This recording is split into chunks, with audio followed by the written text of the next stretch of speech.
After learning about the Bunyip, you probably have a lot of questions.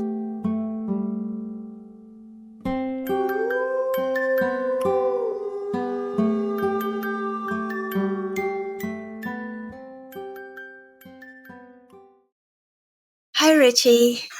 Hi, Sen. Hi, everyone.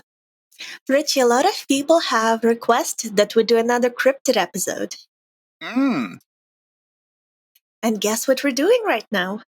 Is it another cryptid episode? Because I said Bunyip at the beginning, thus spoiling what it is. Yeah. Yeah.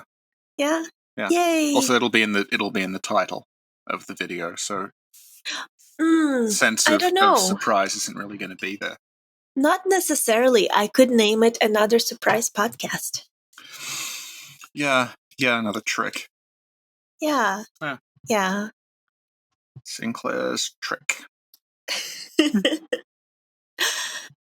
So, Richie, you have some cryptids in Australia. Yeah. And one of them being the Bunyip. Yeah, and you were interested in the Bunyip. So we said we would do the Bunyip, because I showed you, like, ages ago, I think, like, shortly after we met, I showed you that clip from Dot and the Kangaroo, the song about the Bunyip, and you said, "This is so scary and depressing, it looks like it's Russian."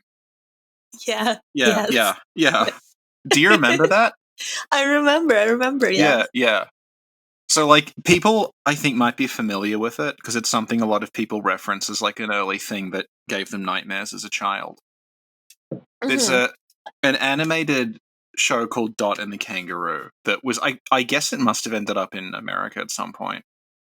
And anyway, she's in Australia, and there's a scene where they talk about the Bunyip, and they sing this song about the Bunyip, that, like, the Bunyip is, like, going to come and get you. You have to get home quickly because the Bunyip is out there.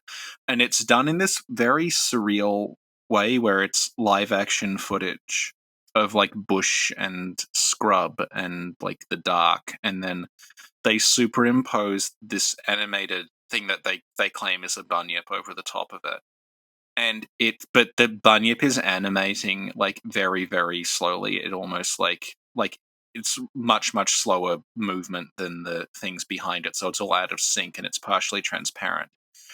And it's incredibly freaky, especially if you're a child. And there's this song that's like, "You'd better get home quickly," and it's quite unnerving. And the Bunyip that they show there, I guess this is what we'll start discussing. Because the concept of what a Bunyip has changed quite radically, depending on who you talk to. So the Bunyip in Dot and the Kangaroo, it's basically a very tall, kind of transparent person. It's a humanoid figure. It doesn't have a neck. Its head is sort of like a blob.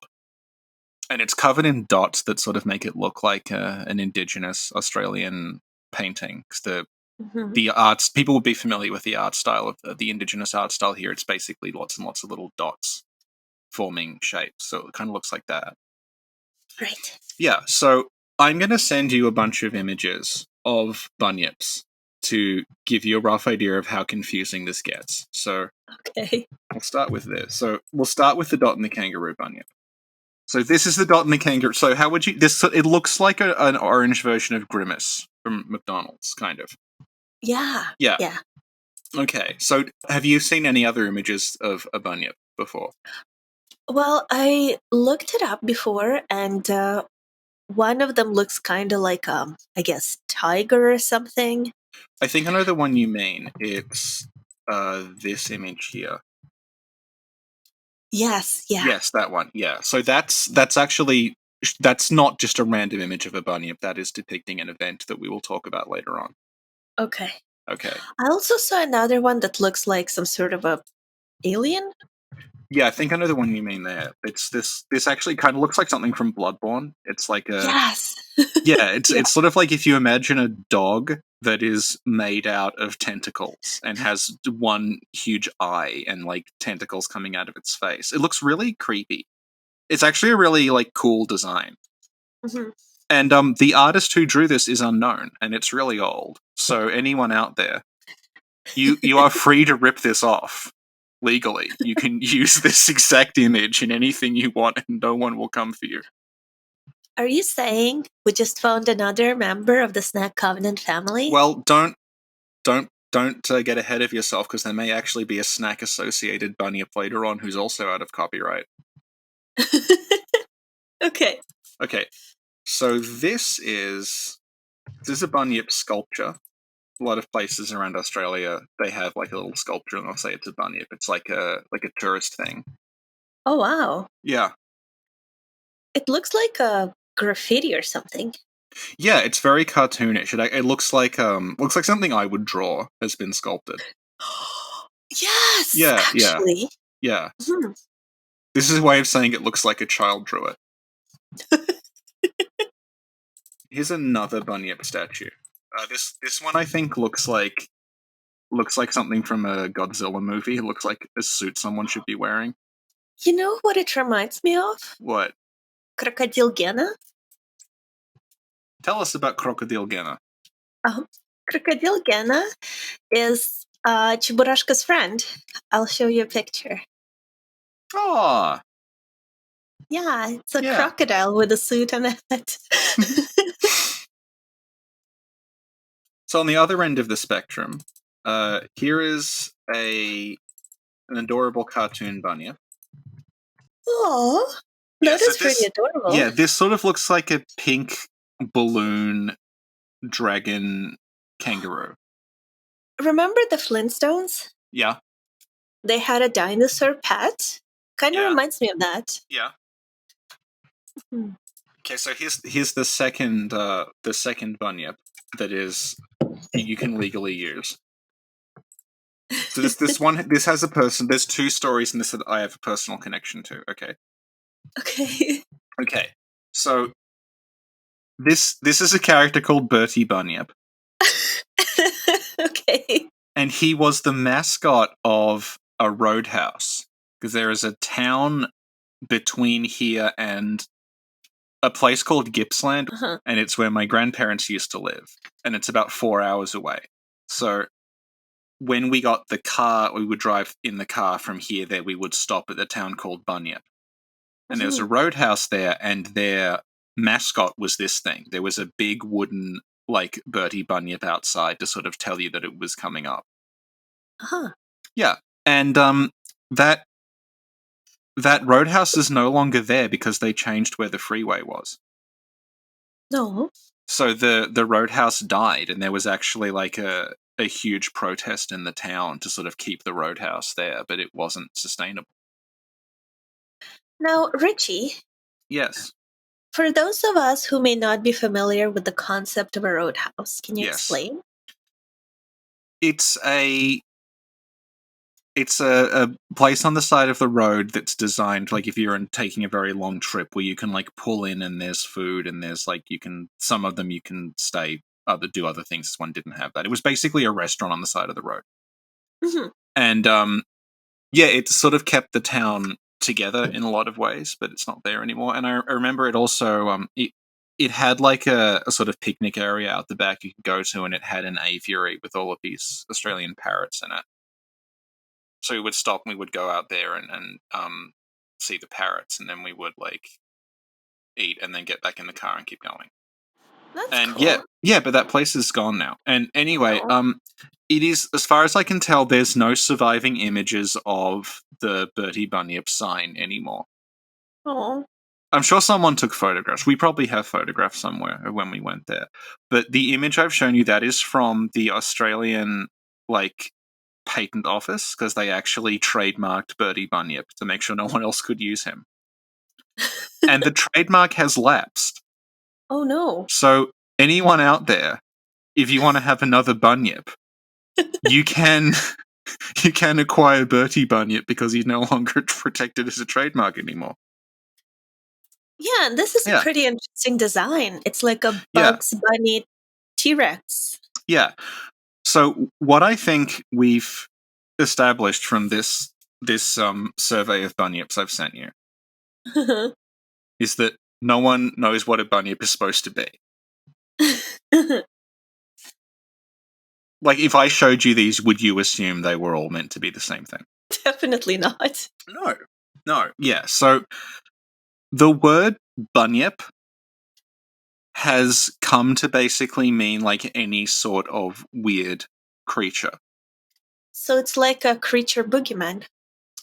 Sort of.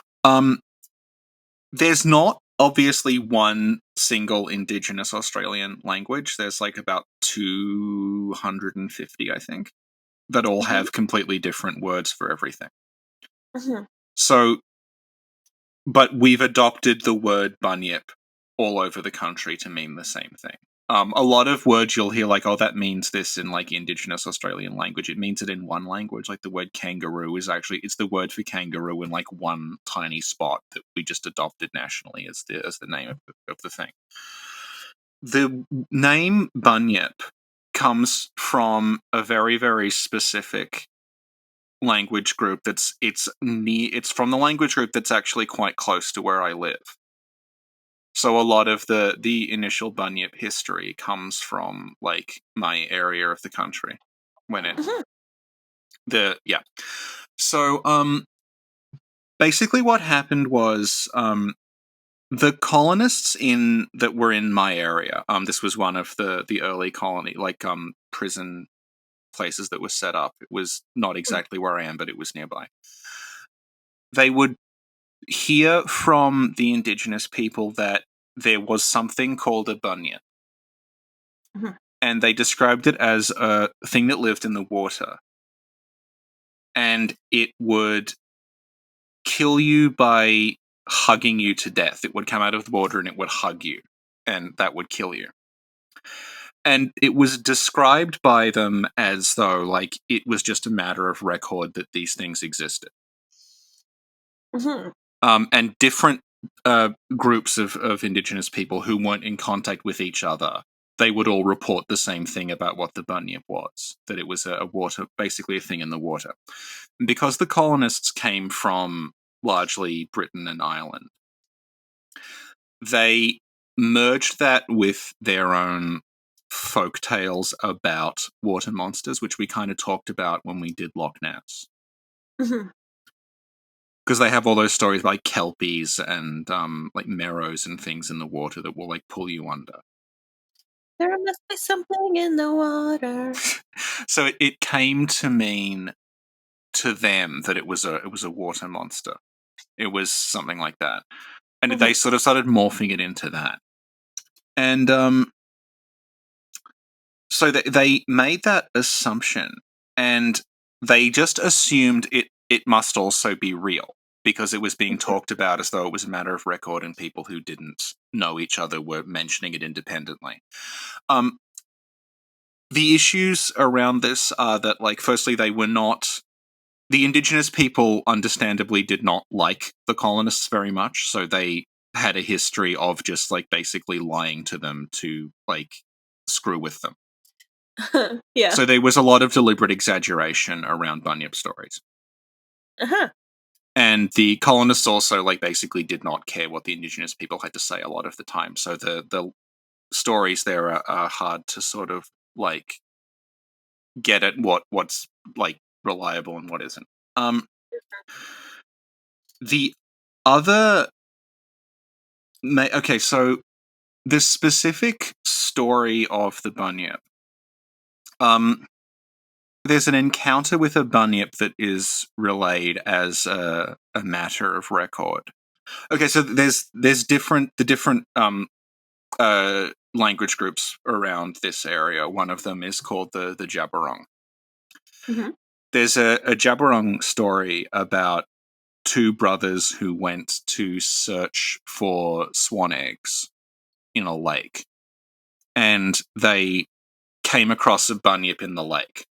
And one of them went out to get the swan eggs from a swan nest, and the bunyip killed him. So his brother went back to get the rest of the tribe to come, and they speared the bunyip to death. They weren't able. The brother was dead, obviously. So as a memorial to the brother, they brought the bunyip corpse to the shore, and they basically they made what's called a geoglyph, where they altered the land around it. They, like, traced around it So they sort of indented the outline of the Bunyip corpse into the ground. And then I think it was every year after that, they would come back to that spot as a memorial and they would indent it into the ground again. So over time, it became part of the landscape. It was like a police outline, like after there's been a shooting where they put an outline. It was that, but of the Bunyip corpse. Okay. And this was a real thing, because colonialism did a huge amount of damage to the country, and it no longer exists, but it did physically exist, this geoglyph, and it was probably documented by scientists at the time. And there's surviving traced images of it and things. So I'll send you actually the geoglyph, because we have this is a sketch of it from the time. It's from the notes of an ethnographer.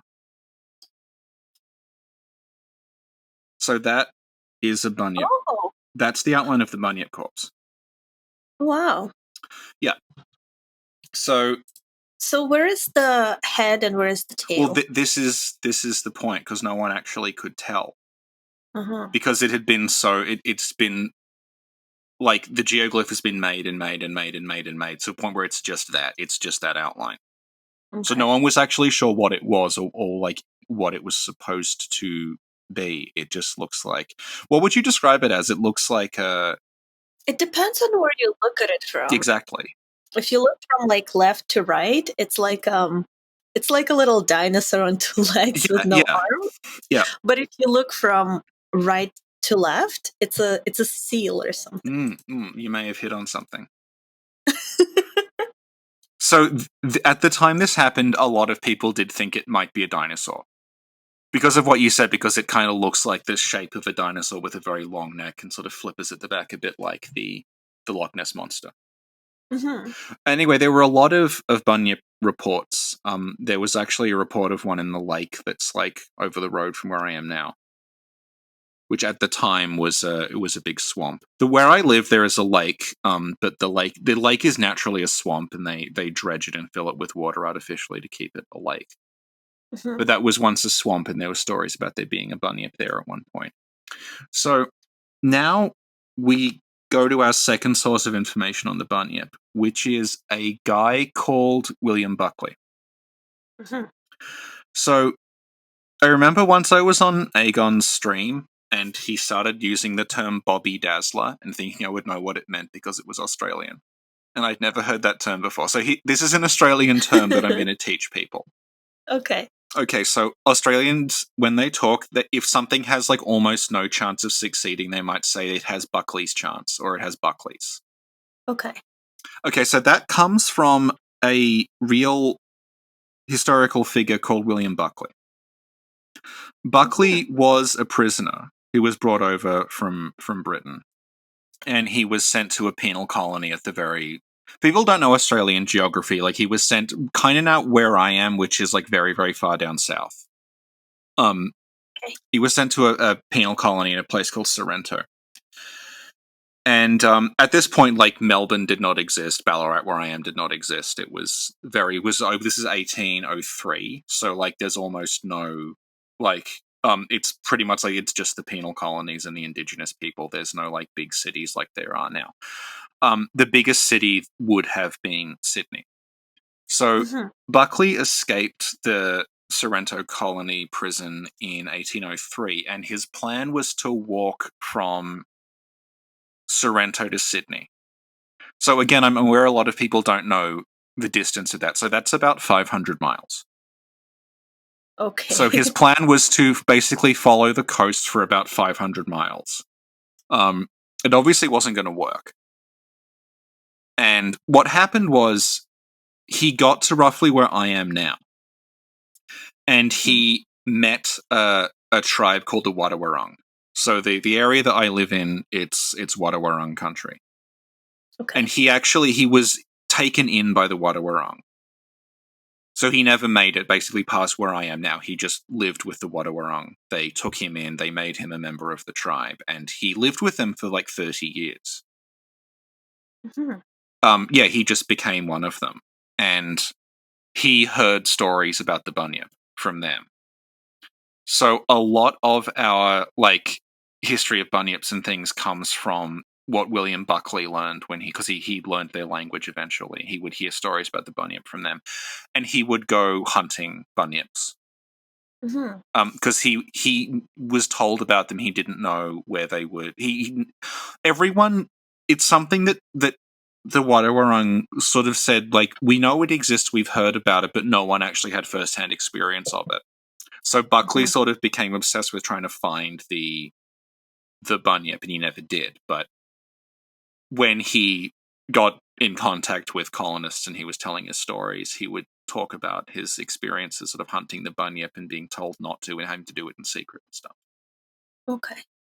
And they told him the same story about the geoglyph, about the two brothers who hunted the bunyip, and one of them was killed, and then they killed the bunyip. So this was evidence, like, okay, this must be a real thing, because the Wadawurrung and the Jabberung were not necessarily in contact that much, but they both had the same story. And of course they were in contact because the different groups would meet up and they would arrange marriages and things and talk about, like, arrange local politics and things between each other. But the fact that these two distinct tribes had the same story was seen as evidence, okay, the bunyip must exist. Okay. So you were saying when you looked at the geoglyph, it looked like a seal. Yeah. Okay. So we're reasonably sure that the bunyip story initially does start with a seal. Because what will happen is that elephant seals will, because where we are, again, geographically speaking, it's pretty near the coast. Elephant seals obviously live in the sea, but what will happen is they will sometimes, if there's a lot of rain, if there's like an estuary or something, they'll swim inland. And then they'll basically get lost. Oh. They won't be able to get back to the sea, so they'll just hang around inland. And elephant seals, if you've ever seen them, they're really aggressive. They're huge, and they can kill you. Oh, wow. So we're reasonably sure that what happened was that this story about the two brothers and the bunyip, that was an account of them encountering an elephant seal that had got stuck in this lake. Like, when the water level dropped, it couldn't get out. And that fits with the description of the bunyip, like the way that they would talk about it moving, in the land and on the water. They'd say it'd swim like a frog, and then on the land it would sort of drag itself around, which fits with how a seal moves. Yeah. Yeah.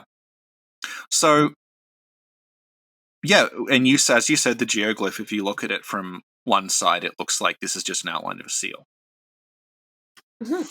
Yeah, so that's, as far as we can tell, that's the origin of the bunyip story. It was the seals that would come inland, and they became known as a sort of. It was common enough to be noted that there was a thing called a bunyip that lived in water and was very dangerous, but it was uncommon enough that it wasn't something you could reliably see. Maybe once a generation, people would encounter one of these things.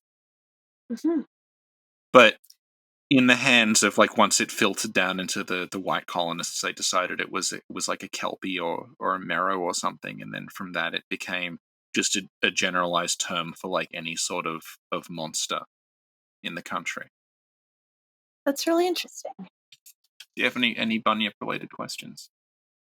So if you could summarize the bunyip, how would you do it? Well, I'd say that the indigenous conception of the bunyip is their stories of encountering the elephant seals that had gone inland. And I don't know for certain, but I actually think the Wadawurrung word for seal is like bunyip, like it's very close. It's something like that. Whereas, so basically what happened was, like I was saying before about different words, like one word in one language group would then get generalized across the country. So once the colonists heard, okay, our bunyip is a water monster, it then got generalized across the whole country as, like, oh, there's just this sort of vaguely defined water thing that's called a bunyip. And that's why, like, I showed you all the different bunyip designs, like, none of them are, like, they're all sort of around the water. So, like, like, you saw the one that you said looked like a tiger. Like, that's that story I was telling you. That's the brother being taken by the bunyip, but they've drawn it as like a tiger. And then The one underneath that looks like it's like a hunk of seaweed that's sort of moving itself around, and then the one under that, like it's in water. It's like under a bridge, like a troll, and the one under that, it's like a crocodile, and then the kangaroo one, like it sort of looks like a dragon or an alligator or something, and then like the Bertie Bunyip, which you only see in black and white, but it was green. So there's always like a watery sort of aspect to it, but yeah, it means something specific initially, and then it became very, very generalized. Thank you. Well, actually, I did my own research on the bunyip. Go on. And I want to show you what I discovered. Certainly. Could you click this and tell us what it says? Happy Belly Bunyip. Yes. Delicious, raw, vegan, organic, refined, sugar-free, pre-probiotic enriched chocolate in a fun and kid-friendly shape. Nothing says fun like being sugar-free and probiotic. I like how they made the bunyip kid-friendly. Could you describe the picture that's on the box? It just looks like a koala with fangs. It looks like a drop bear. You're making it seem scary, Richie, but it's like it has big eyes and it's adorable. It's like Reborn would dress up as something like that. And also, Richie, the other day when I was talking to you, you mentioned Yowie. And I did some research on that as well. Yeah, a lot of my friends are very into researching Yowie. Oh, this Yowie, okay, yeah. Can you tell us what this is? So this is, what you've shown me is Yowie chocolate, which is the Australian attempt to be Kinder Surprise. Yeah. Yeah, they're sort of Kinder Egg-sized weird creatures that inside each one there's a little Kinder Surprise style capsule, but instead of like the toys you get are all Australian native animals. And the idea is like kids would buy Yowies and they would learn about Australian native animals through doing that. And yeah, the Yowies you're showing, like they're all sort of like they kind of just weird monsters, but they have aspects of Australian animals in them. So like one's got a beak like a platypus, and one's got it looks like a koala, one looks like a kangaroo, but they're all sort of like weird blob-shaped things with like sort of cartoon animals. Then their names, as you see here, are Rumble, Squish, Ditty, Boof, Crag, and Nap. Yeah. So you wanted to talk about Yowie as a separate thing. And I said, like, I don't know if it can sustain itself. So why don't we talk about it now? Yeah. So basically, it's the same situation where, like, the generally understood what a Yowie is and what a Yowie specifically started off as are different. So, like, if you asked an Australian person what's a Yowie, they would reply that it's the Australian Bigfoot. Like, it's like a hairy sort of ape person who lives in the forest, and there's some... It sort of is captured like on like film sometimes. And there's actually a guy called Tim the Yowie Man, whose job is just to go around trying to get evidence of the Yowies, like a Yowie chaser. That's amazing. He loves Yowie. Send him all your Yowie images, he'll really appreciate it. So that's what it came to mean. But again, that's because it's been filtered through like white people, settlers going, what's my frame of reference? Oh, it's this. What Yowie really is it is basically just means like bad spirit. Like you said, boogeyman. It's a bit more like that. It's a bit just like a phantom or something. It's like something in the... Like there's sort of an evil spirit, something like that in the bush. Oh, it's a Yowie.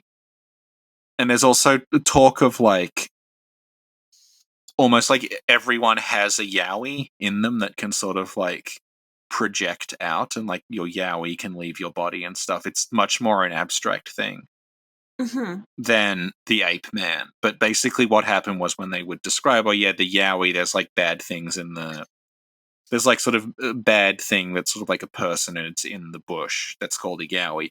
That then got mushed into like, oh, okay, you mean like a Sasquatch or like a Woodwose or something like that, like a wild man. But the initial meaning is more like it's like a bad spirit. That's pretty much it. Like, and then there's just people who go around, doing Yowie, searching for Yowie tracks and stuff, like everything you get with like Bigfoot, but it's the Yowie. Yeah. Thank you, Richie. That was very informative. Yeah. I feel like we should get some of the cryptid chocolate that we talked about today. Well, I think the Yowie... Oh, no, they're back again, because the Yowie chocolate was discontinued.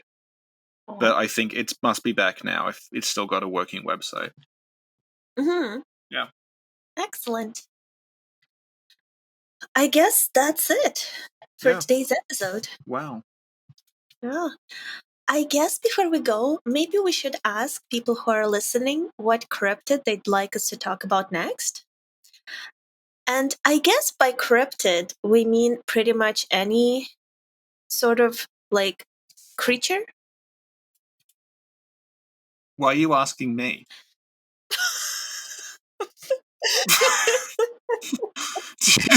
Like, this is like, we have to do cryptids, we have to do cryptids. By the way, Richie, what's a cryptid?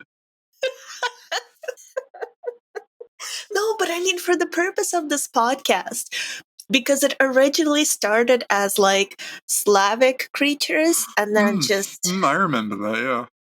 Transformed into creatures. So we're not limited by labels, is what I'm saying. You're eliding your own role in this, which is that it started as Slavic creatures. You didn't know any.